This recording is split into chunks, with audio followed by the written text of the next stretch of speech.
Eu sou o psicólogo Augusto Cury e ao longo de décadas ouvindo histórias reais, aprendi algo simples e poderoso. Quando aceitamos pouco, ensinamos o outro a nos oferecer cada vez menos. Muitas mulheres me procuram cansadas de relações em que recebem apenas migalhas de atenção. Uma mensagem depois de dias, um convite em cima da hora, promessas que não saem do papel. Hoje quero falar diretamente com você que se reconhece nisso, não para apontar culpas, mas para acender luzes. Vou mostrar, com linguagem clara e exemplos práticos, como funcionam os pontos fracos de quem entrega o mínimo e como recuperar a sua autoria emocional sem jogos, sem gritos, sem humilhação. A ideia é tirar o foco do porquê ele é assim e colocá-lo em o que eu posso fazer agora para mudar o meu roteiro. Se você já sentiu que vive esperando o próximo sinal e que isso te rouba a paz, este conteúdo é seu. Respire, ajuste o seu lugar na história e venha comigo. E para eu saber que você está comigo desde o início, comente aqui embaixo. Sua participação me ajuda a construir os próximos passos desta conversa transformadora. Quando falo do homem das migalhas, a primeira fraqueza que observo, repetida como um relógio, é a necessidade de controle. Ele não dá pouco por acaso, dá pouco de propósito, calculando o mínimo necessário para manter ponto lá por perto sem precisar se comprometer de verdade. Some 3 dias e reaparece com um bom dia doce. Cancela um encontro, depois manda uma foto com saudade. Oferece gestos esparsos como quem pinga água numa planta para que ela não morra, mas nunca o bastante para que floresça. O objetivo é ditar o ritmo. Quando você pensa, quando você sente, quando você reage. Esse controle funciona porque cria um ciclo de esperança e alívio. A cada silêncio surgem perguntas na sua cabeça. A cada reaparição vem a sensação de ufa, agora vai. É uma gangorra emocional que prende mais pelo esperar do que pelo receber. Ele sabe que, se entregar um sinal de tempos em tempos, você continuará na fila da expectativa. E aqui está o ponto cego. A força dele não está no que oferece, mas no que retém. Ele retém presença, clareza, constância. E enquanto você aceitar essa regra, o jogo continua. Mas há uma chave libertadora. Esse tipo de controle só existe quando você entra no jogo. O botão que desmonta o mecanismo não está no telefone dele, está no seu ritmo. Quando você muda, o ritmo muda a história. Isso não é vingança, nem jogo sujo. É equilíbrio. É colocar o seu tempo no centro, não o relógio alheio. Em vez de responder no mesmo minuto, você responde quando faz sentido para a sua rotina. Em vez de estar sempre disponível, você define janelas reais de disponibilidade. Em vez de aceitar convites improvisados, você oferece alternativas claras. Hoje não consigo. Terça às 19 horas funciona para mim. Simples assim. A necessidade de controle também se alimenta do seu medo de perder. Se eu não corresponder, ele vai embora. Olhe de frente para essa frase. Quem realmente quer ficar não exige que você se sacrifique para merecer o básico. O medo de perder lhe mantém a porta aberta para migalhas. O respeito por si mesma fecha a porta para barganhas emocionais. Quando você sustenta esse novo lugar, algo previsível acontece. Ele se inquieta, multiplica mensagens, promete mudanças, diz que vai ser diferente, promessa na constância. Controle verdadeiro se mede na rotina, não no discurso emocionado do dia seguinte. Mudar o ritmo exige pequenas ações práticas que reposicionam a sua presença. Agenda própria, compromissos, amigas, hobbies.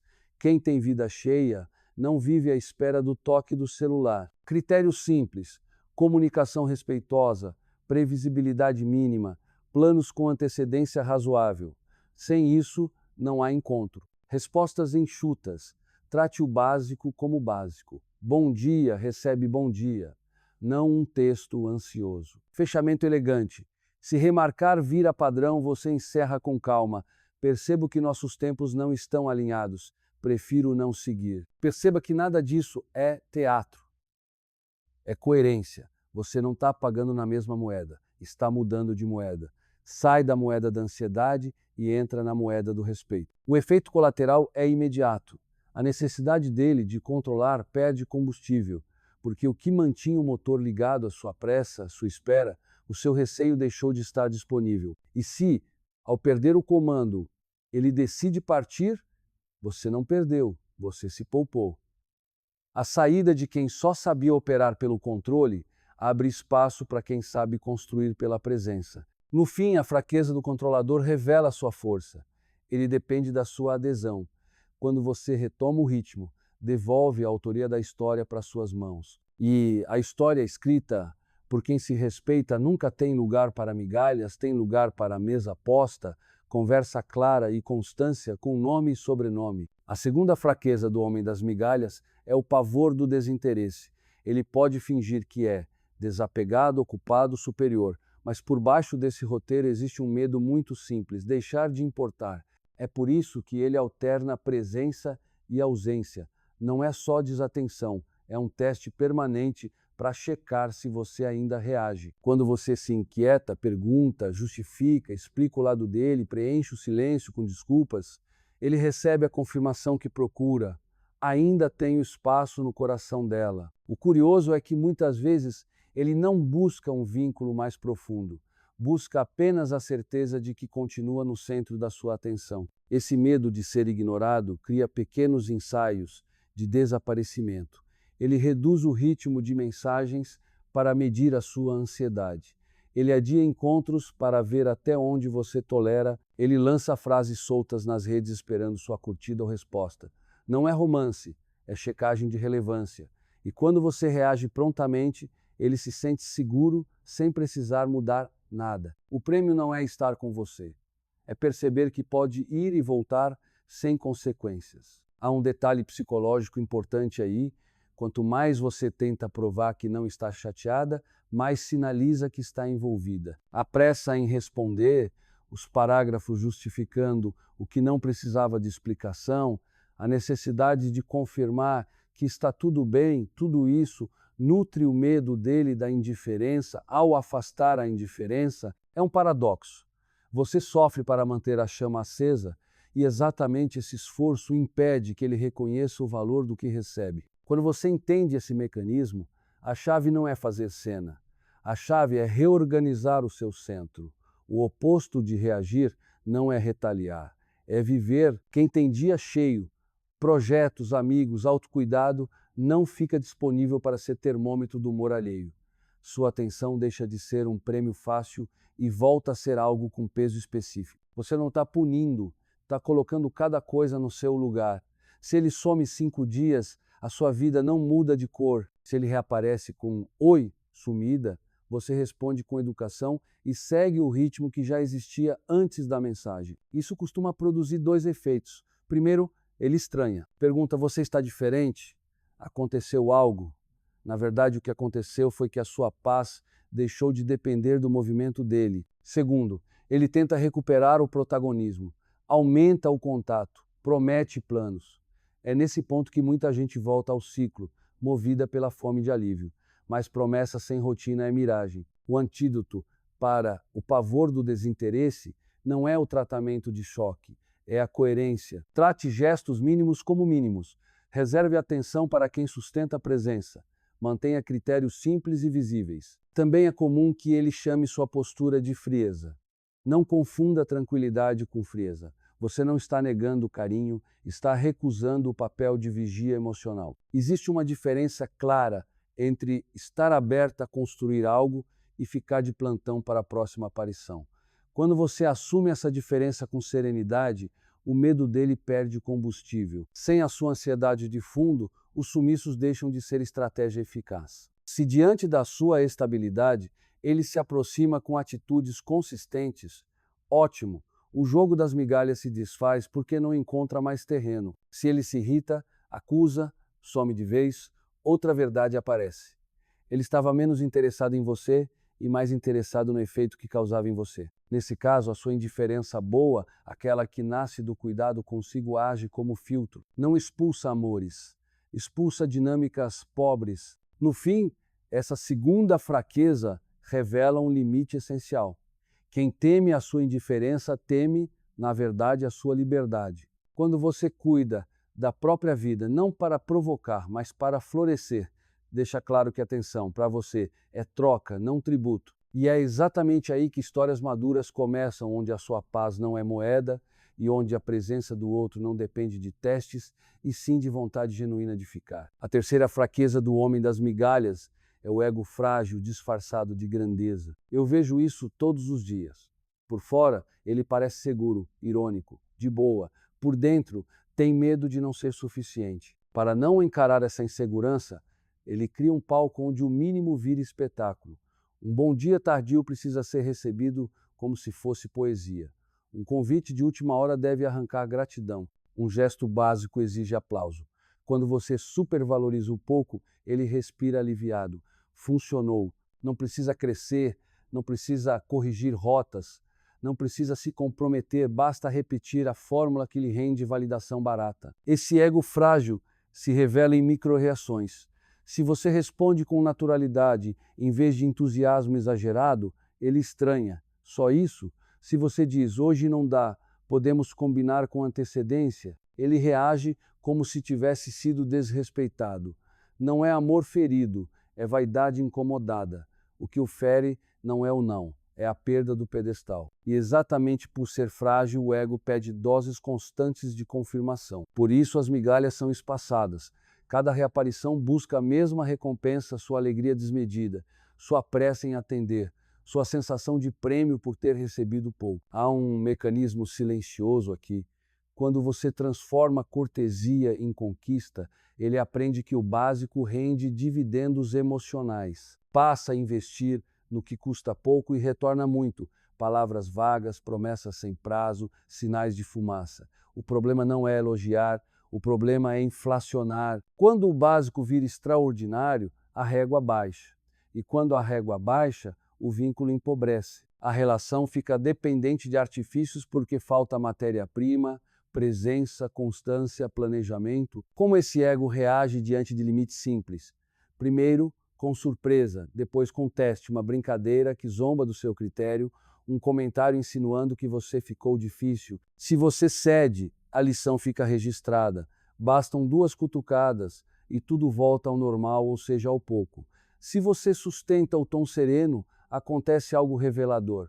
Ou ele cresce, ou o teatro cai. Crescer, aqui, é sair do palco e entrar na vida real, marcar com antecedência, aparecer no horário, explicar com clareza, construir rotina. Cair, por sua vez, é escolher o atalho de sempre. Sumir, fazer charme, reaparecer pedindo aplauso. Ambos, os desfechos, iluminam a verdade que estava escondida. Quanta substância existe por trás da pose. É importante notar, tratar o básico como o básico não é frieza, é saúde. Você pode reconhecer gestos sem transformá-los em troféus, pode agradecer sem se ajoelhar, pode dizer, foi bom te ver, e ao mesmo tempo esperar constância para planejar o próximo encontro. E quando vier a acusação de exigente demais, lembre-se, exigência injusta pede perfeição, mas critério justo pede coerência. Coerência não humilha ninguém, reorganiza prioridades. Quem quer ficar, entende. Quem quer o pedestal, resmunga. Também existe o lado positivo dessa história. Egos frágeis podem amadurecer quando encontram espelhos honestos. Quando, em vez de idolatria, recebem medida certa. Quando percebem que carinho existe, mas não compra passes de ausência. Quando entendem que atenção é parceria, não tributo. Nesse ambiente, alguns homens saem do personagem e aprendem outro idioma, o da presença que se repete. Outros, infelizmente, preferem o conforto da plateia fácil. E tudo bem, limites não expulsam amores, filtram dinâmicas. No fundo, o ego frágil teme uma descoberta.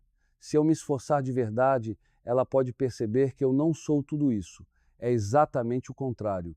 O esforço verdadeiro não diminui ninguém, humaniza. O que diminui é o truque, o que cansa é a encenação, o que afasta é a necessidade de ser aplaudido por cada passo. Quando você sai do papel de fã e volta para o papel de protagonista da própria vida, a relação para de ser um show e tem chance de virar história com capítulos, não migalhas. Se este tema fez sentido para você e quer acompanhar a sequência completa sobre as outras fraquezas e como reconhecer padrões empobrecedores, siga-me dividido por inscreva-se para receber os próximos capítulos. A 4ª fraqueza do homem das migalhas é o pavor da comparação, o medo de que você perceba, no contato com o mundo real, que existe cuidado melhor do que aquilo que ele oferece. Eu observo esse padrão com frequência.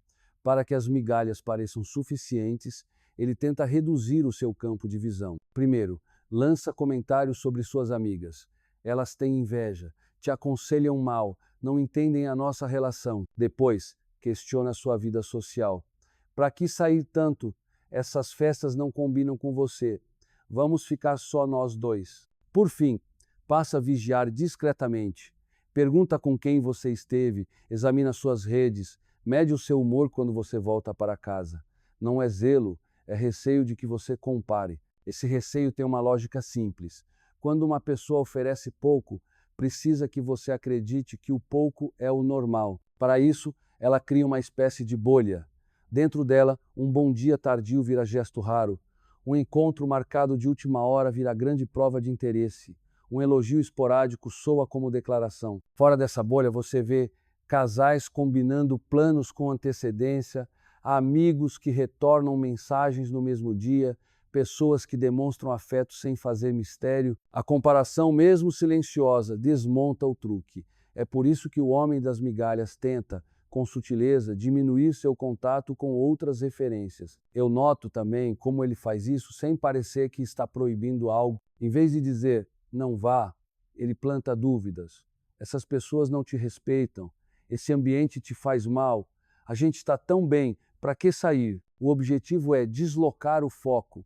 A conversa deixa de ser sobre a qualidade do que ele entrega e passa a ser sobre os riscos do seu entorno. Enquanto você se defende, a régua de avaliação da relação vai baixando. Quando percebe, está agradecendo por gestos mínimos, porque as alternativas foram pintadas como perigosas ou pobres. Há sinais que denunciam esse medo. Se você volta feliz de um encontro com amigas e ele reage com ironia, se um convite inocente vira motivo de interrogatório, se uma foto simples rende uma discussão longa, se cada passo seu fora da relação precisa ser justificado, a comparação está sendo tratada como ameaça. E por que ameaça? Porque a comparação liga a luz. Luz mostra falta de constância, falta de planos, falta de presença. Mostra que suas expectativas não são exageradas, são humanas. Já vi mulheres retomarem a percepção de valor apenas reorganizando a própria agenda. Ao ocuparem o tempo com atividades que lhes faziam bem, cursos, hobbies, encontros familiares, projetos sem justificativas, aconteceu algo curioso. Ou o parceiro saiu do modo migalhas e entrou no modo presença, ou a distância ficou evidente. Em ambos os casos, a verdade veio à tona. A comparação saudável não destrói relações, clareia. Quem quer construir, ao ver o espelho do mundo, se ajusta. Quem quer palco, ao ver o mesmo espelho, se ofende. É importante dizer, comparar não é colecionar provas para humilhar o outro. Comparar nesse contexto é medir a coerência do que você vive com o que você sabe que é possível viver. É verificar se o carinho tem continuidade, se as palavras viram ações, se os planos saem do papel. Quando essa régua está na sua mão, a pressão diminui. Você não precisa discutir horas para explicar por que não aceita migalhas, basta permitir que a realidade fale. Sua agenda cheia de vida, suas conversas leves com quem te estima, sua alegria que não depende de reaparições dramáticas. No fim, o pavor da comparação revela o núcleo da dinâmica. As migalhas só funcionam no escuro. Onde há luz, referências, laços, rotina própria, o pouco deixa de parecer muito. E isso não é uma sentença contra ninguém. É um convite para que cada um se posicione, ou se cresce junto, com mais presença e clareza, ou se aceita que o teatro acabou. Em ambos os casos, a comparação cumpriu o seu papel, devolver a você a visão inteira. A quinta fraqueza do é a incapacidade de sustentar o real. Eu vejo isso se repetir como um roteiro.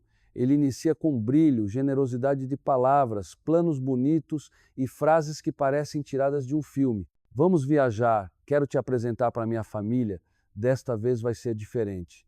No começo tudo soa convincente porque a energia inicial é alta e o cenário é cuidadosamente montado. Só que passado o encanto da primeira cena, o que deveria virar rotina vira neblina. As promessas não ganham dia, as ideias não viram agenda, os gestos não encontram continuidade, fica um mosaico de intenções sem execução. Quando alguém não sustenta o real, vive do futuro indefinido.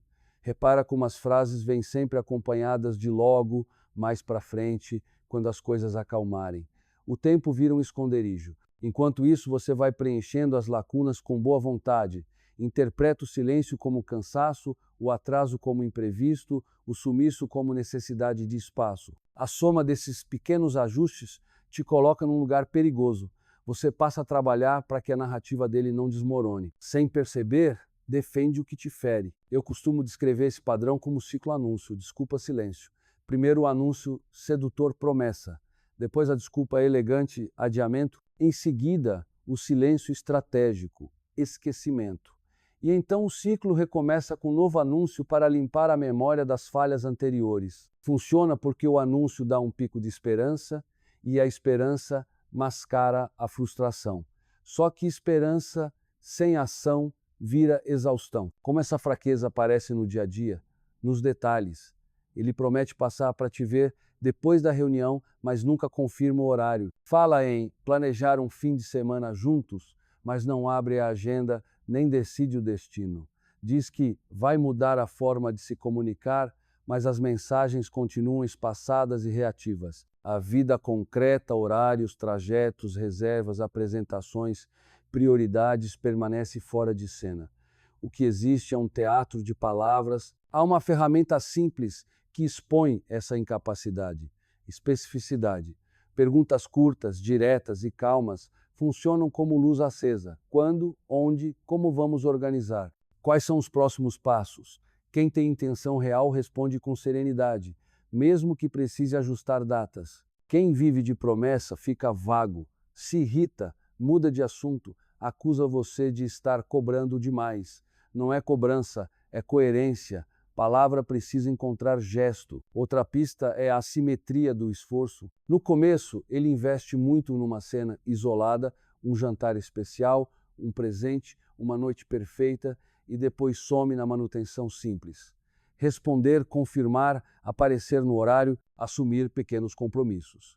Relações não se sustentam em ápices, mas em constância. O real pede rotina e rotina pede presença. Quando o básico falha repetidamente, não é azar, é padrão. Também observa o vocabulário elástico. Eu quero algo sério, ele diz. Você pergunta o que sério significa e a resposta é nebulosa. Quero te apresentar para minha família. Você pergunta quando e surge uma história longa que termina em nada. O conteúdo não se fixa porque a intenção não está pronta para ser ancorada no mundo concreto. Palavras que não aceitam calendário revelam fragilidade. É duro admitir, mas libertador. Quem não sustenta o real não está necessariamente enganando com maldade. Muitas vezes está tentando sustentar uma imagem de si mesmo que não dá conta de entregar. Reconhecer isso te devolve a régua. Você para de avaliar discursos e passa a observar continuidade. E continuidade é simples de ver. Aparece no dia marcado, no plano que sai do papel, no retorno que não precisa de lembrete. No fim, essa fraqueza se desmonta diante do óbvio. O que é real permanece. Não precisa de suspense, não depende de grandes desculpas, não exige traduções. Se a relação só respira quando há promessas novas, mas perde ar na hora de viver o comum, o problema não é. A sua expectativa é a incapacidade dele de transformar intenção em vida. E a vida, diferente do anúncio, não se sustenta sem presença. A sexta fraqueza do é a promessa inflada com prazo elástico. Eu a vejo nascer sempre do mesmo jeito. Ele pinta um quadro bonito, vamos viajar, vou reorganizar minha agenda para te priorizar, quero te incluir mais na minha vida e no mesmo gesto empurra a realização para um futuro maleável que nunca chega. As palavras vêm grandes, o calendário pequeno, é como comprar um ingresso para um espetáculo que vive sendo adiado. Você guarda o bilhete, organiza a semana, cria expectativa e na véspera recebe um vamos remarcar. Esse mecanismo sustenta o vínculo pela antecipação. A promessa dá brilho, o prazo elástico mantém você em estado de espera e a ausência de entrega é coberta por novas promessas, um giro que se alimenta de si mesmo. Repare no vocabulário típico. Logo, em breve, assim que as coisas acalmarem, depois desse mês corrido, as datas não aparecem. Quando aparecem, mudam. O futuro vira um armazém de intenções onde tudo cabe e nada sai pela porta. Eu costumo observar 3 sinais que distinguem a promessa elástica da boa-fé de quem realmente está atolado de tarefas. Primeiro, consistência. Pessoas comprometidas avisam cedo quando algo não será possível, oferecem alternativas e retomam o assunto sem serem cobradas. O migalheiro aparece com explicações compridas, mas sem contraplano. Segundo, proporção. Quanto maior a promessa, maior deveria ser a precisão. Com ele, acontece o inverso: quanto mais grandiosa a ideia, mais vaga a execução. Terceiro, memória. Quem quer fazer, lembra. Quem só quer manter você ligada, esquece seletivamente e compensa com outra fala bonita. Há também a estética do esforço, um gesto vistoso aqui. Um presente ou convite que parecem resolver meses de ausência, seguido de novo esvaziamento. A promessa inflada serve como carta de crédito emocional, para justificar a falta de rotina. Mas ele disse que em julho ele está vendo um lugar para a gente, ele quer oficializar, só precisa fechar um projeto. Enquanto isso, a sua vida real se organiza ao redor do que pode acontecer e quase nunca acontece. O prazo elástico se apoia em dois pilares. O primeiro é a rapidez do anúncio. Ele chega com entusiasmo, fala com segurança, dá a sensação de decisão tomada. O segundo é a fuga do detalhe. Quando surgem perguntas simples, quando, onde, como, a conversa perde nitidez. Às vezes vem uma irritação sutil. Você está me cobrando, tudo tem que ter data. Confie em mim. Não é sobre desconfiança. É sobre a velha regra do cotidiano.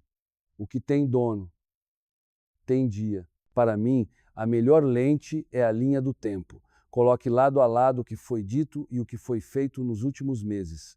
Quais promessas viraram prática? Quais mudaram de nome e continuaram a mesma névoa? Quais dependiam só dele e ainda assim não andaram? Essa linha do tempo mostra algo que as palavras escondem: prioridade. Quando alguém quer mesmo, coloca o assunto entre os primeiros da lista. Quando não quer, empurra com frases calorosas e prazos de borracha. Existe também um componente de autoimagem. O migalheiro precisa se ver e ser visto como alguém grandioso, capaz de oferecer um futuro especial. A promessa inflada alimenta essa imagem sem exigir o custo da construção. É uma vitrine sem estoque. Por isso, as cenas de anúncios são tão bem produzidas. Olhar nos olhos, tom convincente, planos que são maduros.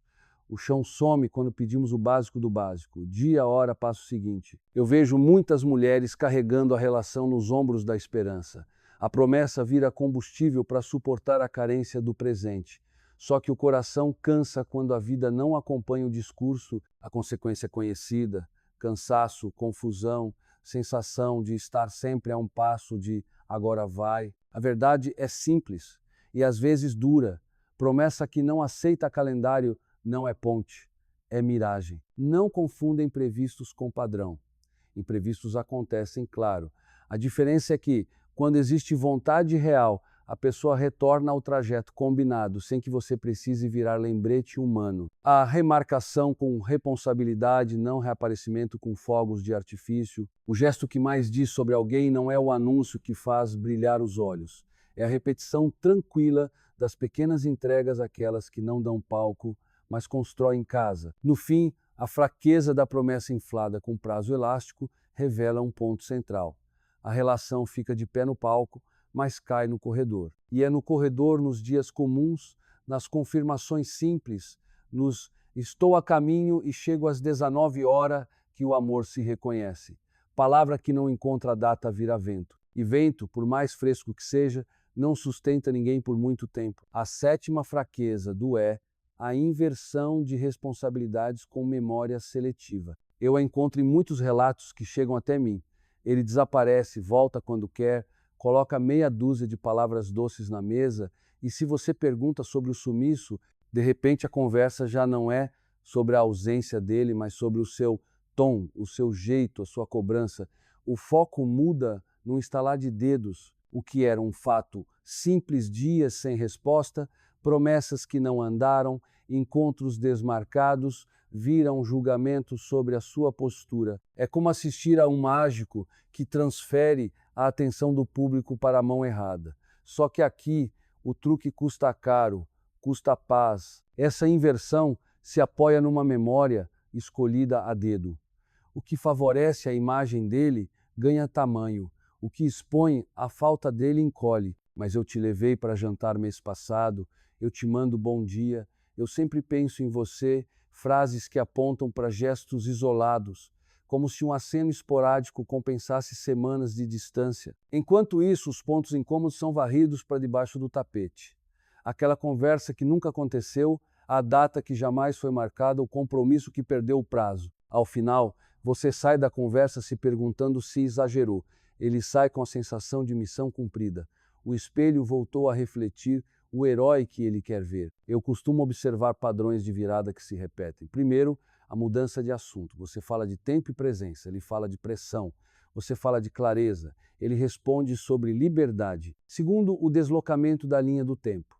Em vez de tratar de algo que está acontecendo agora, ele puxa lembranças boas de meses atrás, como quem tenta pagar a conta de hoje com um recibo antigo. Terceiro, a escala do detalhe. Pequenas falas suas são ampliadas como se fossem o centro do problema, enquanto grandes ausências dele são reduzidas a imprevistos. Há também a retórica da sensibilidade ferida. Quando o tema encosta na responsabilidade, a conversa ganha um tom de ofensa.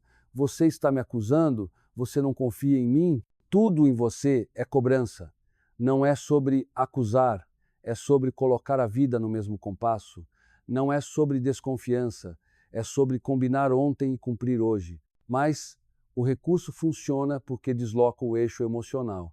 Você passa a cuidar da reação dele, a medir cada palavra, a pedir desculpas por ter expressado uma necessidade simples. Assim, a pauta volta para a prateleira e o cotidiano segue igual. Para mim, o antídoto começa numa ferramenta silenciosa, a linha do tempo concreta.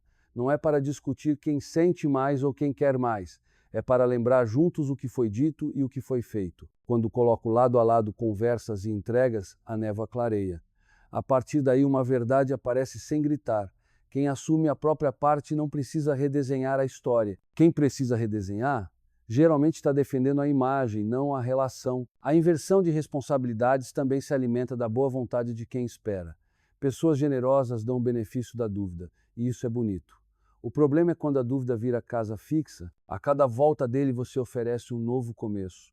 A cada nova chance ele oferece a mesma curva. Esse ciclo desgasta de dentro para fora. Você começa a explicar por ele, a justificar antes de ser perguntada, a fazer malabarismos emocionais para manter de pé um enredo que só anda quando você empurra. Outra pista clara é o uso de comparações injustas. Mas a relação do fulano também é assim. Ninguém tem tempo hoje em dia, você é muito intensa. Generalizações que tentam transformar um caso particular em regra do mundo. Quando escuto isso, sei que estou diante de alguém que prefere normalizar o pouco do que reconhecer que pode e deve oferecer mais do que aparições e palavras repetidas. No fundo, a sétima fraqueza revela um ponto sensível.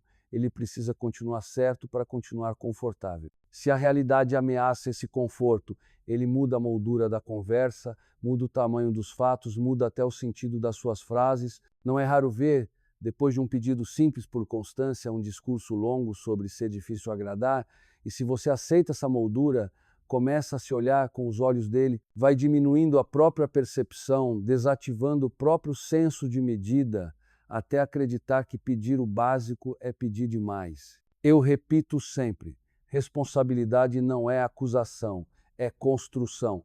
Quem quer construir junto admite, sem rodeios, onde falhou e o que pretende fazer diferente. Não precisa de defesa elaborada nem de memória seletiva, precisa de agenda, atitude e respeito. Quando isso falta, a conversa vira teatro e a plateia é você assistindo a mesma peça com títulos diferentes. Se este tema fez sentido para você e ajudou a enxergar padrões com mais clareza, siga-me dividido por acompanhe o meu trabalho. Quero continuar ao seu lado com conteúdo direto e acolhedor para que você fortaleça a sua voz e escolha relações que combinem com o valor que você tem. Eu observo em muitos homens que dão migalhas, uma fragilidade que se repete como relógio. Eles têm grande dificuldade de reparar de verdade quando erram. Não falo de dizer desculpa por impulso, nem de mandar flores depois de um silêncio de dias. Falo de encarar o que aconteceu, dar nome ao erro, entender o impacto que causaram e ajustar a rotina para que não se repita. Quando chega a hora de fazer isso, eles preferem atalhos. um gesto bonito, uma frase afetiva, um convite para sair. É como se tentassem passar uma borracha na página sem escrever o que aprenderam na linha seguinte. Essa alergia ao reparo tem alguns disfarces. O primeiro é a desculpa condensada. Se eu te magoei, foi sem querer. A frase parece gentil, mas carrega um truque. Em vez de reconhecer o que houve, eu sumi 3 dias sem avisar, ela empurra o assunto para o campo do acaso. Aconteceu, paciência. O segundo disfarce é a troca de assunto afetiva. Você abre uma conversa pedindo clareza, ele responde com carinho, lembranças boas ou vontade de virar a página. Sem perceber, você passa da pauta para o abraço, achando que a proximidade resolve o que a conversa evitou. O terceiro disfarce é o presente resgate, algo material ou um programa especial no lugar de um compromisso real. Funciona no dia, mas não muda a semana. Por que isso é uma fraqueza? Porque relações sólidas não se sustentam em acenos, e sim em acordos e constância. Quando alguém evita reparar, envia uma mensagem silenciosa. O nosso clima importa mais do que a nossa base, e clima é vento. Um dia sopra a favor, no outro vira contra. Sem reparo, a confiança fica porosa. Qualquer desencontro volta a doer como se fosse o primeiro, porque nada foi devidamente cicatrizado. Eu também noto um padrão nos diálogos. Quando você traz fatos, combinamos de nos falar no domingo, e você sumiu, ele responde com sensações. Sinto que você me cobra demais. Quando você pede um compasso, se não puder, me avisa antes, ele oferece um capricho. Vou aparecer de surpresa. Quando você busca a medida, vamos alinhar como vai ser na próxima semana, ele oferece promessa vaga. Vou melhorar, confia. E a roda gira. O dia seguinte vem. O impulso passa. A rotina volta ao lugar antigo. Há um detalhe importante. Reparar não é se humilhar, nem abrir um tribunal. Reparar é um ato simples e adulto que costuma caber em 3 movimentos muito claros: reconhecer, cuidar do estrago e mudar o passo. Sem termos técnicos, dizer o que aconteceu sem floreio, considerar como isso bateu no outro e ajustar algo concreto no calendário, no jeito de avisar, na prioridade que se dá. Quando apenas o primeiro aparece, foi mal, e os outros 2 somem, a desculpa vira pausa, não ponte. Essa fraqueza também se alimenta da sua boa vontade. Pessoas generosas tendem a valorizar a intenção. Ele veio, então ele se importa. Ele disse que vai tentar. Intenção é bonita, mas intenção sem alteração vira desculpa com perfume. É por isso que, nas histórias que analiso, vejo muito quase. Quase teve a conversa, quase marcou o encontro, quase mudou a agenda. O quase contínuo cansa a alma, porque ele promete mundo e entrega migalha de tempo. Existem sinais de alerta fáceis de notar. A desculpa que começa com "sei" e não com "eu". A pressa para encerrar o tema assim que você relaxa. O sumiço sempre que o assunto encosta em responsabilidade. O uso de presentes no lugar de compromissos. A promessa sem data, sem como, sem com quem. E, sobretudo, a repetição. O mesmo capítulo com outra capa. Por trás dessa alergia ao reparo mora um medo, o de encarar a própria medida. Reparar de verdade exige admitir que, naquele ponto, ele ofereceu menos do que a relação precisa. É mais fácil encantar de novo do que sustentar melhor. Encantar depende de um gesto, sustentar depende de rotina. O gesto dá palco, a rotina dá trabalho. Quando um homem evita reparar, não é você que pede demais. É ele que entrega de menos para o que uma vida a 2 exige em qualquer nível. Atenção básica. Palavra que vale, previsibilidade suficiente para que ambos possam respirar. E não há romantismo que compense essa base quando ela falta. Se eu pudesse resumir a fraqueza 8 em uma imagem, seria esta. Ele passa verniz onde falta madeira. Brilha por um tempo, fotografa bem, recebe elogios. Mas ao menor peso, o móvel rende. Relações que não rangem são aquelas em que o pedido de desculpas vem acompanhado de um parafuso apertado, de um reforço na estrutura, de uma mão que volta dia após dia para cuidar do que é de ambos. Sem isso, tudo que resta é brilho de ocasião, e brilho de ocasião, cedo ou tarde, apaga. Eu vejo repetidamente um traço que corrói relações silenciosamente, a presença de baixa qualidade. O homem que oferece migalhas pode até aparecer, responder, marcar algo de vez em quando, mas chega distraído, com a cabeça em outro lugar, o olhar perdido no telefone, a atenção picotada. Ele está fisicamente, porém não se envolve. É a versão modo avião do vínculo. O aparelho está ali, a carcaça funciona, mas o sinal não passa. Como isso se manifesta? Em encontros que começam tarde e terminam rápido porque amanhã é puxado, em conversas conduzidas por mensagens vazias, cheias de RS e KKs que não dizem nada, em respostas curtas quando você tenta aprofundar um assunto, em promessas de planos que nunca saem do rascunho, no hábito de te procurar só quando está conveniente, na incapacidade de lembrar detalhes do que você contou na semana passada. A presença dele mede minutos, não cuidado, ele aparece, cumpre um ritual mínimo e vai embora com a sensação de quem marcou ponto. Essa presença pobre não é um acaso, ela treina você a reduzir expectativas. Aos poucos você percebe que para não brigar precisa falar menos, pedir menos, desejar menos, vai se encolhendo para caber no tempo curto no interesse ralo que ele oferece. Até que um dia se pega comemorando o básico, um bom dia que veio antes do almoço, um café de meia hora numa terça, um emoji de coração como se fosse carta de amor. A relação então vira uma planta esquecida, recebe um borrifo de água a cada tanto e, por milagre, tenta sobreviver. Só que planta sem rega não floresce, vínculo sem presença não aprofunda. Porque digo que isso é uma fraqueza dele e não uma exigência sua. Porque presença de qualidade exige coragem. A coragem de escutar de verdade, de colocar o telefone de lado, de se interessar pelo mundo do outro, de sustentar conversas que não são só leves, exige curiosidade, fazer perguntas, lembrar respostas, conectar pontos, exige maturidade, transformar tempo em compromisso, não em gentileza eventual. Quando um homem não entrega isso, ele revela um medo de profundidade. Prefere a superfície onde tudo é rápido, simpático e pouco exigente. Quanto menos mergulho, menos risco de se ver no espelho. A presença pobre tem disfarces. O mais comum é o estou exausto, mas apareci. Parece prova de afeto, mas esconde um atalho. Ele usa o cansaço como salvo-conduto para não se dar enquanto está com você. Outro disfarce é o sou prático. Encontro sem preparo, conversa sem continuidade, vamos aí que nunca vira, vamos assim tal dia, em tal lugar. Há ainda o disfarce do sou leve, não gosto de drama.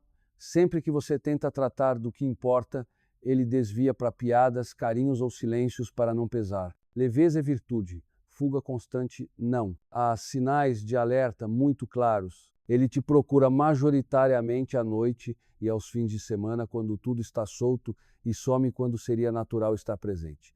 Manhã de segunda, meio da quarta, véspera de um compromisso seu. Ele não te conecta aos amigos, não te inclui em pequenos rituais, não constrói lembranças compartilhadas. Ele passa na sua vida como quem passa num drive-thru, pega algo, agradece, segue. E se você observa o histórico, enxerga o padrão, muita conversa curta, pouca conversa boa, muita aparição improvisada, pouca construção, você pode se perguntar: e se ele for introvertido, tímido, reservado? Eu afirmo, a qualidade da presença não depende de falar muito ou pouco, nem de fazer grandes gestos, depende de estar ali por inteiro. Gente reservada pode olhar nos olhos, ouvir com atenção, propor algo simples e significativo, lembrar de detalhes, mostrar interesse constante, ainda que discreto. O que define a fraqueza não é o estilo, é a inconsistência emocional que transforma toda a proximidade em pitadas. É a alergia à continuidade. Também observo como a presença pobre empurra você para um papel cansativo, o de animadora do vínculo. É você quem puxa assunto, quem sugere, quem remenda silêncios, quem dá contexto, quem segura a conversa quando ela ameaça cair do nada. Sem perceber, vira apresentadora de um programa de uma pessoa só, tentando manter a audiência de alguém que só levanta a placa de aplauso quando quer. Isso drena, porque relação boa é dança com duas pessoas, não solo infinito. Outra armadilha é confundir disponibilidade com presença. Estar sempre acessível no celular não é o mesmo que estar presente no encontro. Responder rápido não é o mesmo que responder com intenção. Passar muitas horas juntos não é o mesmo que construir algo durante essas horas. Vejo casais que vivem grudados, mas acumulam mais ruído do que sentido, porque o tempo compartilhado não é cuidado, é apenas coabitação de agendas. No caso do homem que oferece migalhas, essa coabitação nem existe. O que há são visitas relâmpago à sua vida, com pouca participação no que te move, te preocupa, te alegra. Há uma imagem que gosto de usar nas minhas sessões. Presença de baixa qualidade é como o Wi-Fi fraco. O ícone aparece, o aparelho diz que está conectado, mas as páginas não carregam. Você tenta abrir uma música, ela toca aos trancos, tenta ver um vídeo, ele trava, depois de um tempo você para de tentar. A relação fica nesse quase conversa, quase plano, quase cuidado, até que a paciência se transforma em cansaço e o encanto em indiferença. Quando finalmente a pessoa que recebe migalhas começa a medir a relação pela qualidade do tempo e não pela frequência de pings no celular, algo muda de lugar. O homem que estava acostumado a aparecer percebe que precisa participar. E aí duas possibilidades se abrem, ou ele se reorganiza e aprende a estar de corpo e presença, ou o vínculo mostra que não tinha base, era só trânsito. No fundo, a fraqueza 9 desnuda um ponto essencial. Estar é diferente de pertencer. Estar é passar, marcar, aparecer.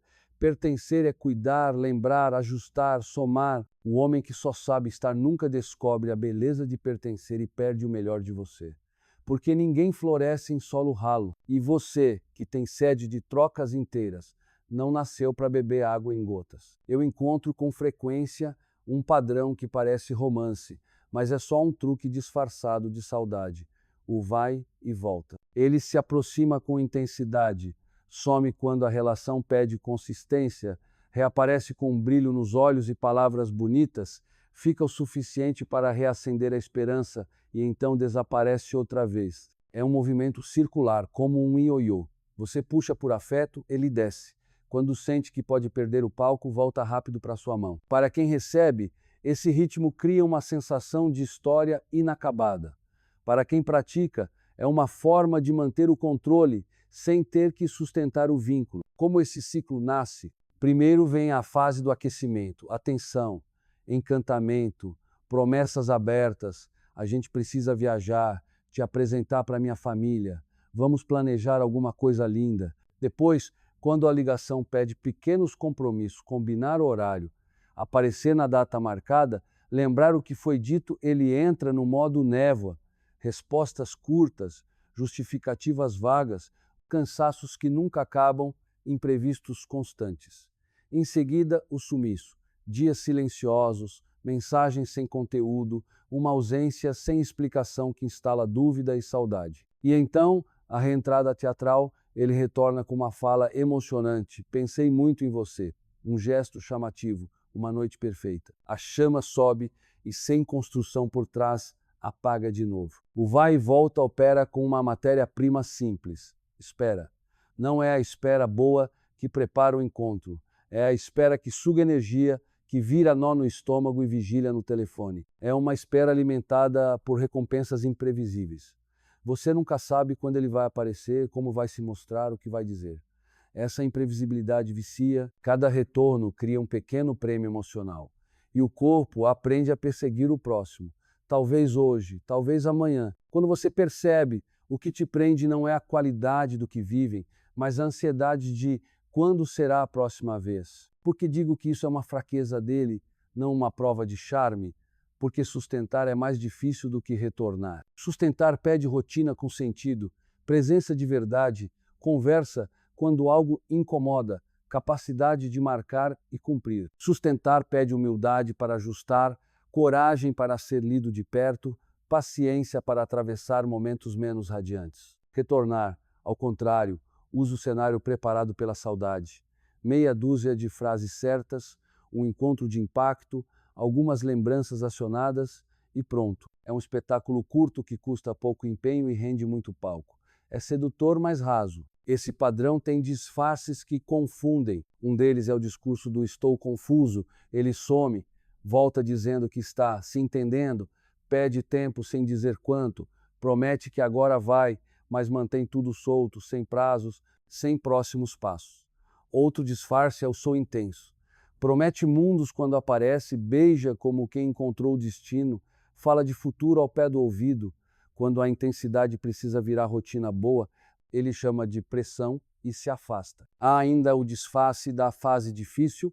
A vida dele, claro, pode ter fases duras, todos temos. A diferença está entre quem te inclui de modo simples, posso não estar no meu melhor, mas quero estar presente, e quem usa a fase como cortina para desaparecer e depois voltar esperando aplausos por ter reaparecido. O vai e volta molda quem está do outro lado. Aos poucos você ajusta sua régua para comemorar o básico. Uma ligação pontual vira troféu.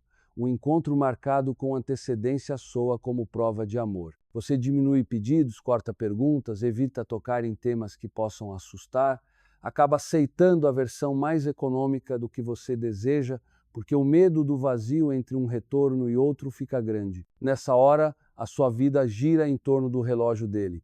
Seus fins de semana ficam em modo reserva. Sua alegria depende de sinais que não controla. É aí que o padrão mostra seu veneno. Ensina você a sobreviver de migalhas com gosto de banquete. Quais são os sinais que costuma observar para confirmar que é um ioiô, não um recomeço? O primeiro é a repetição. Os capítulos se parecem. As mesmas promessas vagas, a mesma desculpa, o mesmo sumiço de 3, 4, 7 dias, a mesma volta com fala parecida. Se você consegue prever a cena, não é acaso, é roteiro. O segundo sinal é a falta de continuidade. O retorno não produz mudanças observáveis. Não há marcação de encontros com antecedência, não há uma conversa que organize expectativas, não há gesto que mostre preparação, comprar ingresso, reservar um lugar, lembrar de algo que você contou. Tudo acontece no improviso como se o reencontro por si só bastasse. O terceiro sinal é a alergia a detalhes. Quando você pergunta quando, como, de que jeito, ele se irrita, muda de assunto, o chama de cobrança. Quem pretende, detalha, quem performa, foge. Mas o que mais me chama a atenção é o que acontece quando você não reage como antes. O ioiô perde a graça quando a mão que puxa não se move. Já vi muitas vezes no primeiro desaparecimento a pessoa manda várias mensagens, pergunta, tenta entender, no segundo ainda tenta, no terceiro cansa. Quando ela segue com a vida, organiza a agenda, investe em si, não espera sinal para respirar, o vai e volta entra em pânico. A volta que antes bastava fica mais barulhenta, mensagens longas, flores, convites. A frase "nunca senti isso por ninguém" não é amor maduro batendo na porta. Na maioria das vezes é medo de perder o posto. A reentrada vira correria porque a janela que antes estava sempre aberta começa a fechar. É importante distinguir recomeço saudável de retorno viciado. O recomeço saudável vem com 3 coisas simples. Reconhecimento claro, eu errei nisso, percebi aquilo. Proposta concreta, posso fazer diferente assim? E sinais consistentes, fiz o que eu disse que faria. Ele não promete fogos de artifício, propõe fogueira a calor contínuo, não espetáculo. O retorno viciado, ao contrário, é rico em declarações e pobre em mudanças. Pede para deixar rolar, mas quem deixa rolar é o relógio dele. Quando você tenta trazer o assunto para o chão do dia a dia, marcação, presença, acordo, tudo volta ao nevoeiro. Há um motivo íntimo para esse vai e volta. Medo da intimidade real. A intimidade real não é só paixão, é ser visto no horário ruim, é lidar com o mau humor do outro, é dividir pequenos tédios, é pedir desculpas sem frase pronta, é cuidar da vida um do outro nos detalhes. Quem tem medo disso prefere a emoção da volta à beleza da continuidade. A volta oferece adrenalina, aplauso, a sensação de conquista rápida. A continuidade pede artesanato, costurar, remendar, aprimorar, repetir com carinho. O ioiô não sabe costurar, sabe fazer número. Também existe um traço de economia emocional. O vai e volta gasta pouco e rende muito para ele. Cada retorno lhe dá a sensação de ser escolhido outra vez. Cada sumiço o protege das partes da relação que exigem energia. É uma equação confortável para quem tem medo de se doar. Só que essa economia sai cara para você. Cansa, turva a autoimagem, confunde o que é carinho com o que é alívio. Não é só o coração que paga.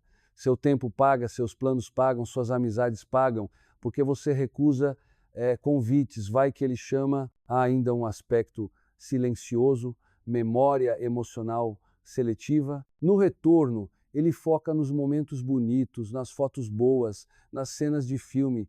Varre para baixo do tapete os vazios, as palavras que faltaram, as chegadas que não aconteceram. Ele convoca a sua memória boa como argumento, a gente é lindo junto, e empurra a sua memória difícil para a gaveta. Esse truque funciona quando você tem medo de parecer carrancuda por lembrar do que doeu.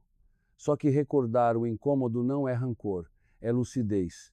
Sem lucidez, repete-se. No consultório, costumo usar duas imagens para tornar isso visível. A primeira é a do elevador que sempre para no mesmo andar. Você entra achando que vai subir, a cada tentativa a porta abre no mesmo corredor, com o mesmo tapete, a paisagem não muda porque a programação não foi trocada. A segunda imagem é a do fogo de artifício, lindo, intenso, ilumina a noite e acaba em segundos. O que esquenta de fato é a fogueira. Menos barulho, mais calor, menos céu, mais casa. Relação que vive de voltas é céu barulhento. Relação que cresce de dentro para fora é casa acesa. Mas ele diz que sente muito a minha falta.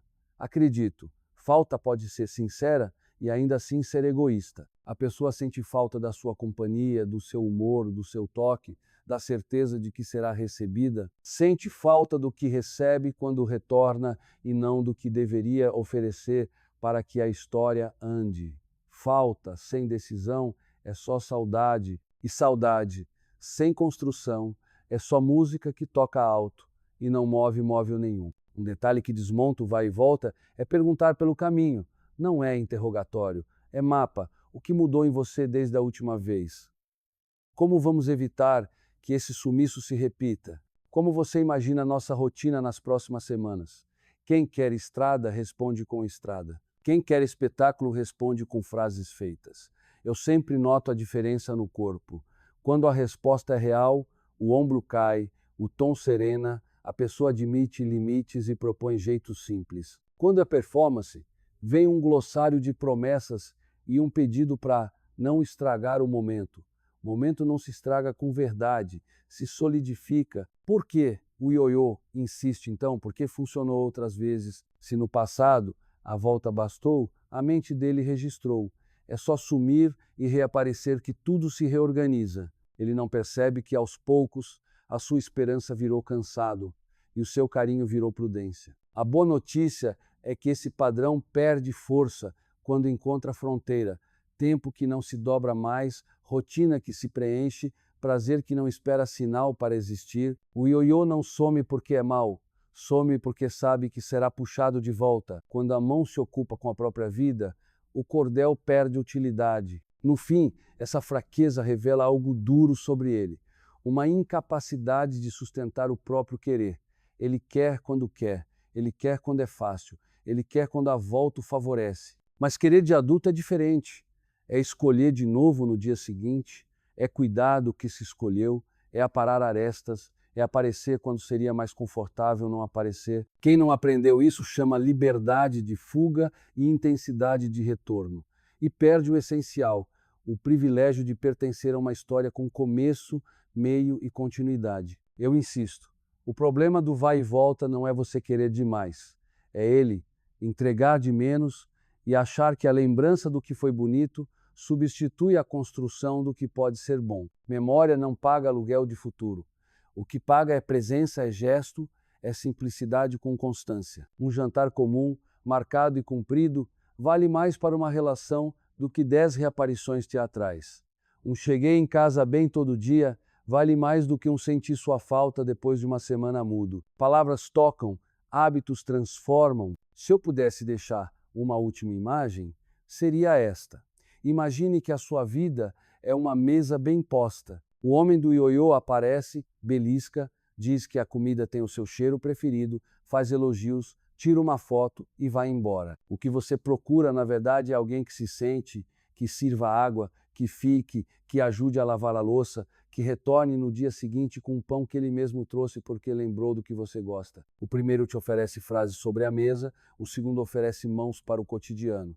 Um vive de voltas, o outro aprende a ficar. Quando o vai e volta se repete, não é destino, é escolha dele e é você quem percebe o custo. O contrário de ioiô não é prisão, é parceria. Parceria não é espetáculo, é casa. E casa precisa de quem abre a porta todo dia, não de quem aparece no portão com fogos e some com a fumaça.